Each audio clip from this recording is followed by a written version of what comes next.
Alors, Jean-Marc, l'an dernier, tu démarrais la saison avec 75% de départ dans ton effectif. Aujourd'hui, c'est l'inverse, tu as conservé 75% de ton effectif. Alors, je faisais un petit peu le point, je regardais que l'an dernier, vous aviez démarré à Bourg avec 9 nouveaux joueurs. Et cette année, vous allez démarrer votre rencontre, la première rencontre championnat, avec 7 nouveaux. Donc, il y a un ratio qui est carrément opposé. Malgré tout, il y a beaucoup de changements. Tu l'interprètes comment et qu'est-ce qu'il faut en tirer comme enseignement? Ouais, il y a une chose qui est certaine, c'est que cette stabilité d'effectif, elle nous a permis de gagner un peu de temps. Ça, c'est la première des choses. Et je suis aujourd'hui très satisfait du recrutement et des joueurs qui nous ont rejoints parce que cette plus-value qu'on attend quand on récupère des joueurs, elle a été déjà visible sur la préparation. Et aujourd'hui, faire une composition d'équipe a été compliqué et difficile parce qu'il fallait faire des choix, parce qu'on a beaucoup de joueurs aptes, en forme, ceux qui ne jouent pas ne déméritent pas et auraient pu y être. Donc il faut faire des choix sur 23 joueurs et on en a laissé une dizaine sur le carreau. Voilà. Donc il y a un bel équilibre, hein, mais la première des satisfactions, c'est de pouvoir faire une composition pas par défaut. Et moi, en tant que manager, je préfère faire des choix que j'assume, plutôt que de faire des choix par défaut parce que j'ai pas d'autre solution. Malgré les blessés, c'est un choix de riche en quelque sorte alors. Bon, de riche, je ne sais pas si on est riche, hein. Mais en tout cas, dans l'effectif, oui, aujourd'hui, on a quelques blessés, mais on a l'apport de ces nouveaux joueurs et l'ossature de l'année dernière qui donne un bel équilibre. Moi, je suis satisfait de cet équilibre d'effectif et un équilibre de forme aussi, un état de forme. Aujourd'hui, on n'a pas de joueurs qui sont en méforme. Donc, tous les joueurs qui seront demain affichés sur les 23 sont dans un état de forme fort et surtout linéaire. Voilà, ça c'est chouette, ça veut dire que la préparation aussi, et j'en félicite notre staff physique et médical, ça veut dire que le boulot a été bien fait. Voilà, ça c'est bien, je suis satisfait. J'en reviens sur le pourcentage dont je donnais tout à l'heure au niveau des joueurs que tu avais conservé l'an dernier et que tu as conservé cette année. C'est vrai qu'on dit chaque fois qu'un effectif bouge beaucoup, qu'on repart avec de nouveaux joueurs, de nouvelles compositions, c'est compliqué parce qu'il faut du temps. Là, tu as gardé la stabilité malgré tout. Tu as beaucoup changé, donc ça veut dire qu'il va falloir un peu de temps aussi. Oui, aussi. Et puis demain, notamment sur la ligne de 3/4, il y a 2 joueurs de l'année dernière qui seront titulaires sur les 7. Oui, c'est sûr, mais ça montre que rien n'est acquis, que personne n'a des statuts privilégiés. Chez nous, en tout cas, tant que je serai manager, il n'y aura pas de statut de privilégié dans l'effectif. Et qu'il y a une vraie récompense au travail. Et ceux qui ont fait des belles performances, et qui ont fait une belle préparation et qui ont montré sur 2 matchs amicaux des qualités et une régularité, ça compte beaucoup pour moi, joue demain. Voilà. Donc c'est la vérité de demain, c'est peut-être pas la vérité de la semaine prochaine ou dans des mois, mais en tout cas, ça prouve qu'aussi on a étoffé notre effectif. Ça c'est chouette. Est-ce que par rapport à la première année de National, où tu avais gardé quelques cadres, hein, qui ont un certain âge aussi, est-ce que ça veut dire que cette année tu auras plus de possibilités pour les faire souffler ces cadres-là et que c'est quelque chose qui t'a peut-être un peu manqué l'an dernier? Oui, c'était aussi le but de notre recrutement et j'espère que l'état de forme aujourd'hui sera le même tout au long de la saison. Alors bien sûr, notre sport amène des blessés, j'espère qu'il n'y en aura pas beaucoup, mais oui, si l'effectif qu'on a aujourd'hui nous permet de pouvoir faire des rotations, amène de la saine concurrence, et ça c'est moi qui m'y attache, nous permettra de faire des turnovers un peu plus réguliers qu'on a fait l'année dernière. Et bien sûr qu'il faut des fois ménager un peu plus les anciens parce qu'ils ont des corps qui sont un peu plus fatigués que certains jeunes. Et puis aussi la performance. Il y a l'état de forme, il y a l'âge, mais il y a aussi la performance. C'est-à-dire quand un joueur n'est pas performant, qui ne mérite pas de jouer, quand on n'a pas le choix, il joue. Et quand on a le choix, il ne joue pas. Et là, je pense que si l'effectif est comme ça tout au long de l'année, on aura le choix. Donc ça veut dire qu'on va amener aussi la totalité de notre effectif à de la performance et à une exigence sportive. Ce qui me va très bien, qui colle bien à mon management. Et tu as aussi un équilibre sportif à trouver. Bien sûr. Le groupe que tu alignes, tu peux avoir des personnes qui se déplacent moins, d'autres qui sont plus obligés de les coupler avec des joueurs qui se déplacent un peu plus pour compenser. Complètement, il y a ça. Et il y a la deuxième chose par rapport à ce que tu dis, c'est demain, on risque d'avoir aussi quelques imprécisions parce qu'il y a beaucoup de nouveaux joueurs, que le rodage n'est pas encore fait, même si je pense qu'on est pas mal en place. Mais oui, il y aura sûrement des imprécisions parce qu'il y aura des habitudes qui ne sont pas encore nouées. Il y a des joueurs qui ont des qualités qu'on ne connaît pas et qui vont se dévoiler demain. Donc il faudra qu'on soit tolérant un petit peu avec tout ça. Mais j'ai déjà prévenu les joueurs et on-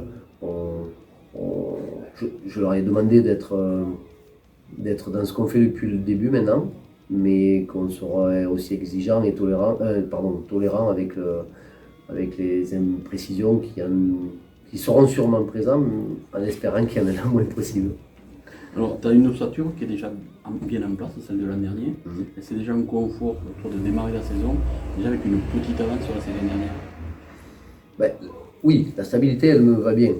Mais comme je l'ai dit tout à l'heure, la stabilité et les anciens n'ont pas de privilèges.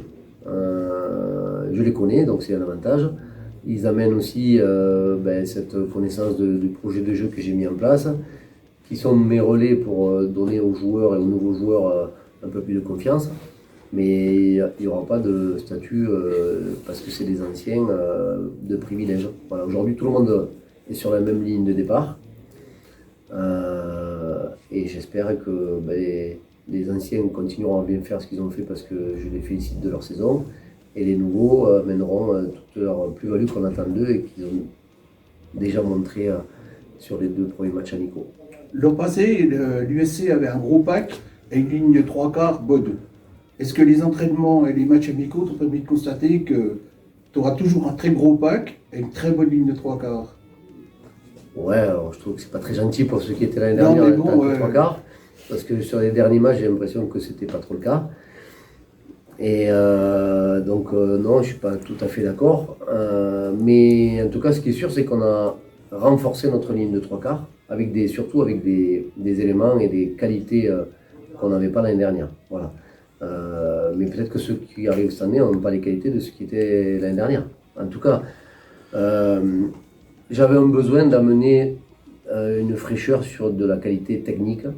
Et aujourd'hui, de ce que je vois des joueurs qui sont arrivés, ça donne, ça donne une qualité sûrement supplémentaire à notre ligne de 3/4. Mais le rugby n'est pas fait qu'avec des avants d'un côté et 3/4 de l'autre. Le rugby de haut niveau, il est fait avec 40 joueurs. Et c'est pas les avants qui jouent d'un côté et 3/4 de l'autre. C'est une équipe, enfin, en tout cas c'est un groupe que je vais essayer de transformer en une bonne équipe. Alors, Nils, tu as été formé, je crois, à Villefranche-de-Lauragais. Tu es passé par Toulouse, tu es passé par le Racing 92. Et là, tu es à Carcassonne. Comment on arrive à rejoindre Carcassonne? Du coup, mon contrat s'était rompu, c'était Racing. terminé au Racing. Et après, j'ai eu plusieurs propositions. Et au final, ça s'est fait à Carcassonne. Et puis, ça me va très bien parce que ça me rapproche de la maison, évidemment, de chez papa et maman. Et je suis très content d'être. Tu résides à Villefranche? Là, pour l'instant, oui, mais sinon, je vais bientôt déménager ici. Finalement. Alors, c'est ton premier grand match, enfin, le premier match chez les grands, puisque tu étais chez les Espoirs, et puis après, tu as fait l'école de rugby, je suppose, à Villefranche-de-Lauragais et tout le reste. Hein. Ça va être ton premier match. Alors, il y a de la pression, de l'appréhension, de l'excitation. Qu'est-ce qui prend le dessus sur un premier match chez les grands? Surtout l'excitation, de pouvoir enfin montrer, prouver et puis aider les autres à la victoire. Et puis non, pas trop de pression, même si mon poste normalement devrait imposer un petit peu, je ne me prends pas la tête plus que ça sur les matchs de rugby. Bon, justement, c'est le national, c'est un niveau que tu découvres, Ouais. qui n'a rien à voir avec les Espoirs, ou qui n'a rien à voir avec le monde de top 14. Tu as fait des matchs, quelques matchs de préparation avec Non, jamais. Donc ça va être vraiment le premier match senior. Exactement. C'est ça. Tu l'appréhendes comment personnellement, ce match-là, et ce niveau de national que tu vas découvrir? Eh bien, comment dire, pareil, c'est un peu d'excitation de connaître ce niveau-là. C'est sûr que ça va me changer au niveau des impacts physiques. Sauf que moi, je ne suis pas trop un physique très imposant. Mais oui, beaucoup d'excitation pour enfin connaître ce niveau.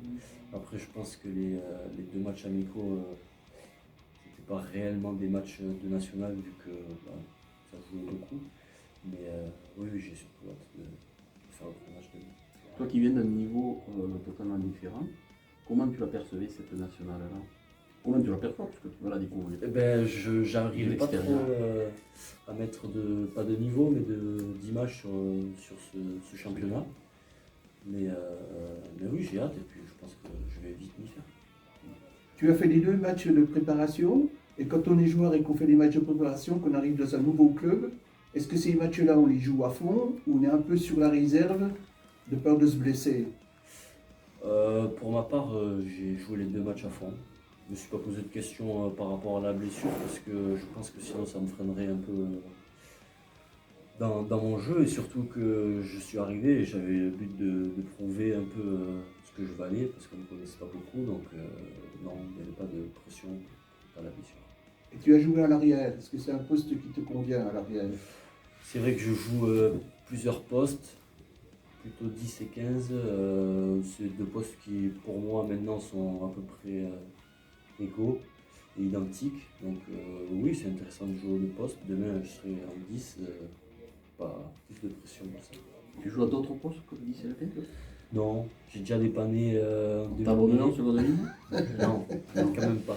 Peut-être à l'aile vite fait, À l'aile, mais non. 10, 15. Et quel est le poste que tu préfères? S'il y a On une pose souvent la préférence. question, mais j'ai pas de Pas de préférence. préférence. Non. Tu as plus joué en 10 qu'en 15? Je sais pas. Je pense. Équivalent. Ouais. Et on t'a vu buter, donc ça veut dire que tu es aussi buteur? Ou tu es plutôt second buteur dans les clubs que tu as passés, par lesquels tu es passé? Tu étais buteur numéro 1, buteur numéro 2 ou c'était. Ouais, j'ai souvent été buteur. Après être premier ou quoi, on se Choisit. ouais, voilà, on se discutait par rapport à ça, mais oui, je suis buteur. D'accord. Comment se passe ton acclimatation à Carcassonne? On t'avait interviewé quand tu es arrivé, maintenant que tu as passé quelques semaines de plus. Est-ce que tu peux... Ouais, franchement, ça va super. Très bien, le groupe vit bien. Il y a cette belle alchimie entre l'ossature des plus anciens et pas mal de jeunes qui sont arrivés. On s'entend très bien. On nous a bien accueillis et franchement, il y a de la bonne humeur, du sourire. Donc, ça va. T'as raison. Alors, si tu es là, je suppose que tu seras titulaire demain.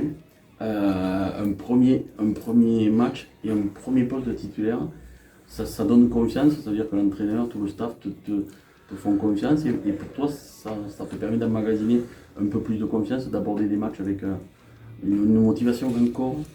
Oui, évidemment, on en a parlé avec Jean-Marc sur ce match, il me fait confiance. Moi, je l'accumule et puis je ne me mets pas de pression, je vais jouer à mon niveau. Et puis, comme disait Jean-Marc, il y aura sûrement des petites imprécisions, mais on sera là pour tout le monde sera là pour faire au mieux et puis ça ira bien. Alors, Jean-Marc, vous avez discuté de 2 rencontres de préparation. Quelle valeur tu accordes à ces rencontres de préparation? Parce qu'on entend certains dire ouais, ils cachent son jeu, ils ont caché leur jeu avant de venir jouer un championnat ici. À ton niveau, comment tu perçois ces matchs de préparation? Est-ce que ça a une réelle importance? Est-ce que leurs résultats ont une réelle importance pour donner une dynamique? Quel est l'avis de Jean-Marc Cohen? Alors, il y a une réelle valeur, oui. Autrement, je ne demande pas à faire des matchs. Moi, ces 2 matchs de préparation, ils ont plusieurs significations. Le premier, c'est de se mettre en réalité de jeu, parce que quand on est entre nous, c'est toujours un petit peu mitigé et un peu caché. La réalité d'un vrai match, même s'il est de préparation, c'est qu'on est à balle réelle. Donc ça, on joue contre un adversaire qu'on a envie de battre. Même moi, quand on joue en amical, j'ai pas envie de perdre. Donc ça, c'est le premier point. Le deuxième, c'est d'avoir une revue d'effectifs en situation réelle contre un adversaire, quel qu'il soit. Parce qu'on a joué contre une équipe de National 2 qui nous a donné du fil à retordre, et contre Albi qu'on connaît. Et la troisième chose, c'est de voir aussi ce qui va nous manquer sur le premier match de championnat, c'est-à-dire contre Albi, par rapport aux 2 matchs amicaux. Donc c'est des vrais tests d'évaluation.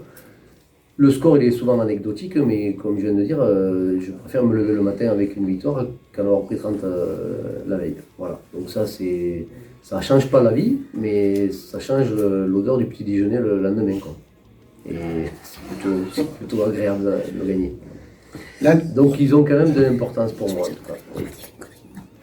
La saison dernière, à Albi, sur le terrain d'Albi, vous aviez pris une bonne défaite. Est-ce que c'est quelque chose qu'on garde en mémoire pour le match de cette année?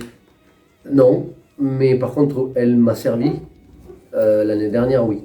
C'est un match où on était parti pour faire un autre match qu'on a fait et avoir un autre résultat. Et on a pris une fessée. Oui, on a pris une belle fessée à Albi l'année dernière. Mérité, il n'y avait rien à dire. Et grâce à cette fessée, en tout cas, on a rebondi correctement derrière. Et après ce match-là, on a reçu Périgueux, je me rappelle. Oui. On a gagné avec un bonus offensif. 21-0, si mes souvenirs sont bons. Et il nous a servi ce match-là, oui. Donc il nous a beaucoup servi pour la fin de saison dernière. Mais je ne suis pas revanchard par rapport à ça parce que les effectifs sont différents. C'est une autre saison. Par contre, je connais l'effectif et l'équipe d'Albi et je sais que c'est une équipe qui va venir nous casser les pieds, qui va vouloir venir faire un résultat extérieur, comme nous on l'avait fait l'année dernière sur le premier match, et que ça sera tout autre que le match amical, bien sûr. Mais on fait attention, c'est vous connaissez mon fonctionnement. Je suis un manager qui prend de l'humilité. Donc ça restera toujours avec beaucoup de retenue et de faire attention à tous les adversaires qu'on va rencontrer. Eric, dans son interview parue hier sur les réseaux sociaux, disait qu'il s'attendait à une guerre contre Albi. Toi, tu t'attends à quoi dans un match comme ça? Je m'attends un petit peu à l'inconnu aussi du premier match de championnat, avec des effectifs renouvelés sur les deux équipes. On connaît l'équipe d'Albi, qui est une valeur sûre de ce championnat. Nous, on a des ambitions, je ne vais pas cacher. Donc, on se doit de performer dès le départ chez nous pour bien lancer notre saison. On l'a bien lancé l'année dernière avec un match gagné à l'extérieur. Peut-être que ça aurait été différent si on avait perdu. Et à l'inverse, j'ai l'impression que la défaite de Bourg sur son terrain dès le départ leur a fait avoir une mauvaise saison. Donc je ne voudrais pas que ça nous arrive à nous. Mais ça sera un match difficile. Albi est une équipe qui a changé son rugby aussi. L'année dernière, on sait que c'est costaud devant, mais qu'il y avait eu des qualités de jeu offensives avec ses trois quarts. Donc je pense qu'ils seront dans le même état d'esprit. Je le dis souvent, mais le rugby moderne aujourd'hui, c'est la bataille des rucks. On parle beaucoup de touches et de mêlées. Il s'est fait 10 touches, il se fait 15 mêlées. Il y a 150 rucks, enfin pas chez nous, mais au niveau au niveau international ou en top 14, chez nous, il y a entre 100 et 130 rucks. Donc c'est là où tu gagnes tes ballons, où tu les perds. Donc je pense qu'il y aura une vraie bataille dans ce secteur de jeu. Tout à l'heure, tu parlais des blessés et des efforts qui ont été faits par l'équipe de préparation et l'équipe médicale. Est-ce que tu peux nous en dire plus sur les blessés et la durée de leurs blessures? Oui, on en a quelques-uns. On a déjà des blessés de l'année dernière qui sont Fadli, Graham et Nyang. Alors Fadli et Graham ont les croisés pétés. Ils sont en reprise, on imagine, sur le mois de novembre. Nyang un peu plus tôt, sur le mois d'octobre. On a Gatti, le pilier, qui a une déchirure à la cuisse. Donc il y en a pour 3 semaines. Villerouge qui a une ancienne blessure à une cheville, qui en a pour normalement 15 jours encore. Aguillon qui a une désinsertion au niveau de muscle à la cuisse. Ça sera sûrement 3 mois. Thomas Munia, demi-mêlée, qui a le poignet, fait une luxation du poignet. Il l'a encore pour 1 mois, il s'est fait déplâtrer hier. Max Janet qui est en reprise de course et qui sera pas loin d'ici 15 jours, je pense, de pouvoir intégrer, la semaine prochaine, de réintégrer un petit peu le collectif, qui avait lui un problème au genou. J'en oublie.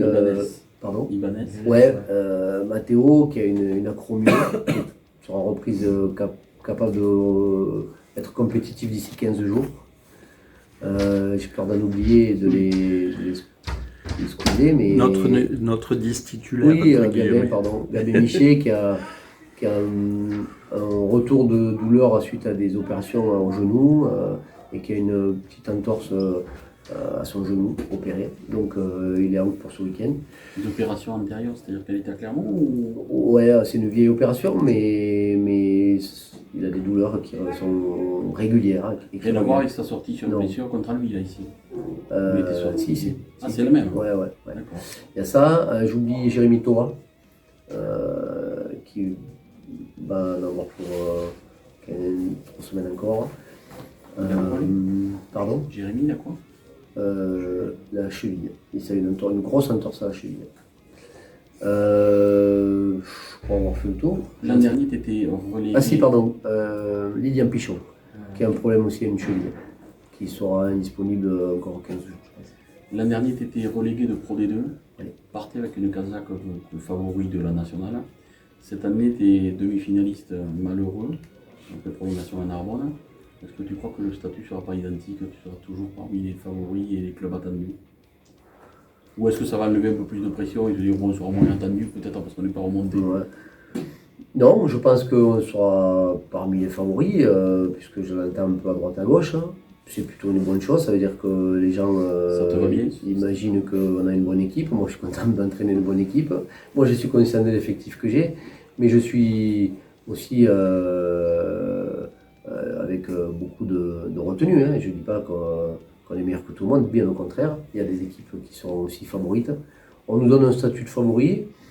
On affiche quelques ambitions. J'espère en tout cas qu'on sera dans les 6 premiers pour se qualifier, ça c'est certain, mais je ne dis pas qu'on y sera, hein, je l'espère. On fera tout pour, j'ai envie d'aller plus loin, plus haut. Mais il y en a d'autres. Hein.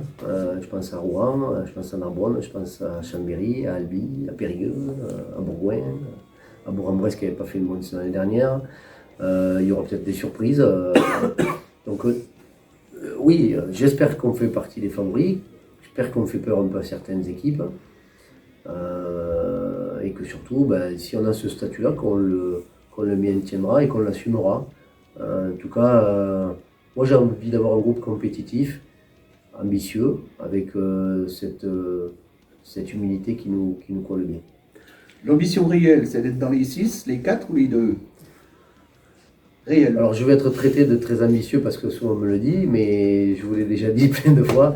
Moi, je ne rentre pas sur un terrain pour perdre. Donc, je rentre pour un terrain pour gagner et pour aller au plus loin de ce qu'on peut. Le plus loin, c'est être champion. Donc, si on est champion, c'est bien. J'ai connu une descente, c'est moins bien.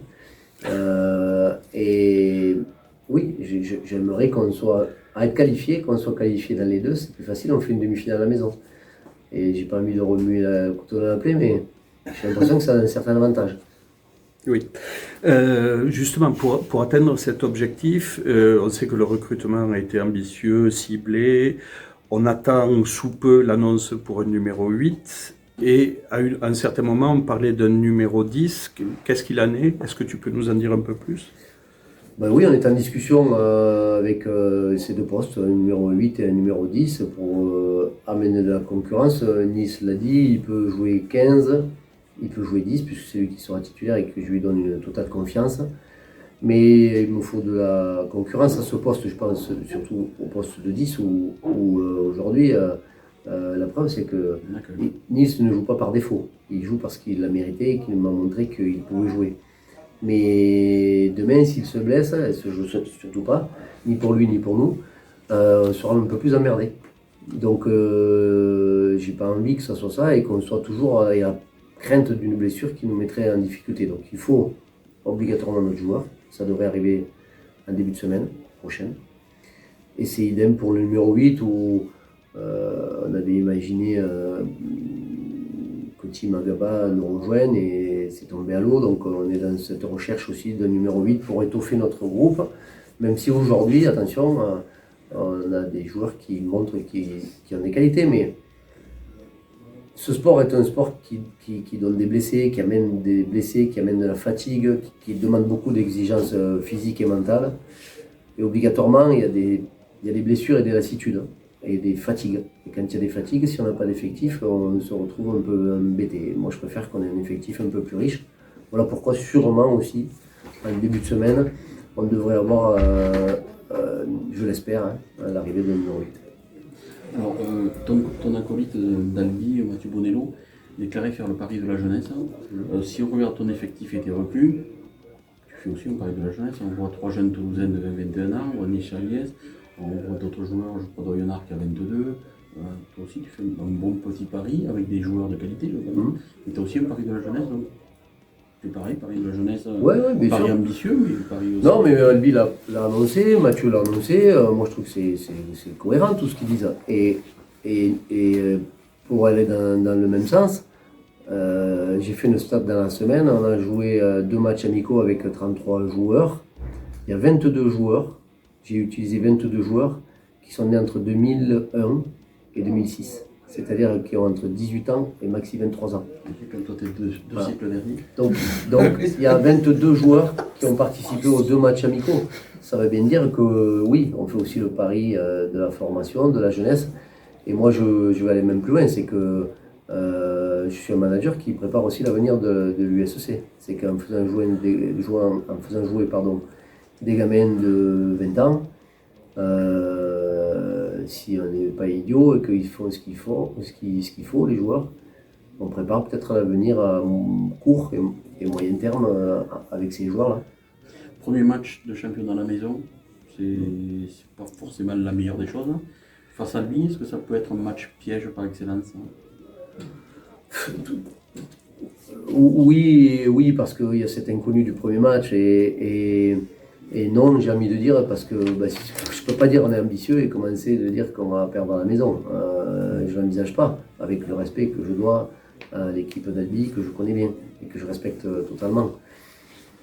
Mais ça serait paradoxal de dire on va être ambitieux et le premier match on le perd à la maison. Attention, c'est pas une science infuse. Mais oui, il a le danger d'être le premier et de ne pas avoir trop de base ni sur nous ni sur l'adversaire. Mais j'ai une totale confiance à mon groupe depuis cet été, là, en tout cas déjà dès la fin de la saison dernière. Et je le dis, c'est pas pour vanter mes joueurs, mais il y a eu un beau travail qui a été fait, 2 bons matchs de préparation. J'espère qu'on va être dans la lignée. Tu parlais de court terme, moyen terme, long terme. Alors, on va commencer par le court terme. Avec le forfait de hier Carqueran, notre premier bloc ne sera que de 3 matchs, il sera plus court, il va y avoir une coupure de 15 jours. Et l'an dernier, tu nous as dit plusieurs fois que tu craignais les breaks et les périodes un peu longues. Comment vas-tu gérer cette pause de 15 jours avec la nouvelle équipe? On continuera à s'entraîner fortement pour finir notre préparation, puisqu'on sera encore en fin de préparation, malgré les matchs qui auront repris. Et souvent, sur des matchs ou semaines de pause, de break entre les 2 blocs, je laisse quelques jours aux joueurs. Ça ne sera sûrement pas le cas pour là. D'accord. Oui, c'était un nouveau joueur, on ne te connaît pas trop. Si tu avais à te présenter, à donner tes caractéristiques, qui est Nils Soliès, quels sont ses défauts, ses qualités, surtout ses qualités. Si tu avais à te présenter, tu dirais. Niveau rugby, mes qualités, plutôt un jeu, j'ai été formé à Toulouse, donc c'est plutôt un jeu d'évitement, de jouer debout, de duel, Vitesse, hein. de vitesse. Sinon, mes défauts, Je suis égoïste. non, ça va, sur ce point ça va, mais si on prend sur le poste de 15, peut-être le jeu aérien, les duels aériens. J'ai encore beaucoup à travailler sur ma vision du jeu, à l'ouverture ou à l'arrière. J'ai pas mal de points à peaufiner encore. Alors, les managers, les entraîneurs adorent la polyvalence des joueurs, etc. Quel est le sentiment d'un joueur quand on lui demande d'être polyvalent? Est-ce que c'est quelque chose qu'un joueur peut apprécier ou il préfère se cantonner à un poste bien précis? J'ai toujours aimé jouer plusieurs postes parce que quand on joue un poste, ça aide aussi de voir la vision de notre poste à côté. Admettons, quand on joue en 10, c'est bien d'être passé en 12 pour voir comment le 10 doit jouer, etc. Après, ça peut être aussi un peu dangereux de jouer beaucoup de postes. Parce que si on est deuxième à chaque poste, on ne sera jamais titulaire, admettons, et on est un remplaçant parfait, comme on dit. Mais pour moi, oui, ici, en tout cas, c'est l'excitation de pouvoir jouer plusieurs postes. C'est quelque chose qui me pousse à m'entraîner plus. Parce que du coup, il y a plus de qualité à avoir. Mais non, j'aime bien. C'est bien, mais pas trop. Exactement. Tu as joué à 7. Est-ce que c'est une expérience favorable pour revenir à 15 du fait de la vitesse? Ouais, moi j'adore le 7, le rugby à 7, et évidemment, oui, je pense que c'est pas encore assez développé, mais ça aide, je pense, beaucoup. Pas que sur la vitesse, mais sur tout ce qui est les duels, la vision du jeu, tactique aussi. Mais oui, évidemment, ça aide. Au niveau de l'équipe, Jean-Marc, Ah ouais, tu partiras. Voilà. On va partir avec Neparidze, Carbou et à droite Alanu Konuka. En seconde ligne avec Mankia qui sera capitaine et Guyot. Troisième ligne avec Bedou, Erjan en 7 et Dreno en 8. À la mêlée, Pichon. À l'ouverture, Chaliès. En 11, Gadea. En 12, Pouletois. En 13, Doyonart. En 14, Naïvalou. Et en 15, Benalla. Seront remplaçants Arnold, Moreno, Fenoa Fanoté, Fontaine, CC, Bayer, Barca et Giziano. Voilà les 23. Naïvalou n'a participé à aucun match amical. Oui, Titulaire. Ça veut dire que tu as beaucoup de confiance en lui, je suppose. ouais, il est arrivé en retard, enfin pas en retard, sur le tard. Il avait un petit souci à une cheville, on l'a un peu ménagé, et puis il fallait qu'il s'adapte aussi. Voilà. Après, la qualité d'un joueur qui arrive de top 14, elle est indéniable, elle n'a pas de comparaison. Voilà. Donc, je vous laisserai apprécier demain soir ses qualités. Alors, plutôt à l'aile qu'au centre. Ouais, il peut Ou tu jouer les pourras deux. indéfiniment. Non, j'ai eu une longue discussion avec lui par rapport à ça. Il n'a pas de préférence. Il a mis le jeu au rugby. C'est-à-dire que tu le mettras sur le terrain et quand il manquera un centre, tu le mettras au Non, centre. non, ça ne fonctionne pas comme ça. Non, c'est selon les besoins, les équipes qu'on veut rencontrer, l'état de forme de certains de mes joueurs à des postes centrés liés, les rotations, les paires qui vont ensemble, qui se coordonnent plus avec certains qu'avec d'autres. Ça sera sur les instants. Voilà. En tout cas, il n'a pas de préférence sur les deux postes. Et moi, je m'en servirai au moment où à l'aile ou au centre, selon les matchs qu'on jouera. En tout cas, ça reste un joueur de très haut niveau. Allez, Voilà. Merci beaucoup et bonne chance.